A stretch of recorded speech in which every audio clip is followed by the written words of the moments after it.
Arusha, Mungu ameandaa mambo makubwa sana juu yenu. Sasa nikuonjeshe, uko tayari?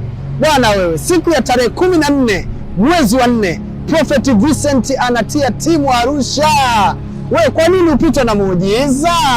Hebu njoo upokee muujiza wako tarehe 14 mwezi wa 4 kutoka kwa Nabii Vincent Tweheyo Arusha. Jiandae. Walete waliokata tamaa, waliovunjika mioyo, waliokata tamaa kwamba siwezi kupona tena, kwamba siwezi kufunguliwa tena, waliozunguka mahali popote wakakosa kupona. Basi siku hiyo ni siku yao, ni siku ya kufunguliwa kwao.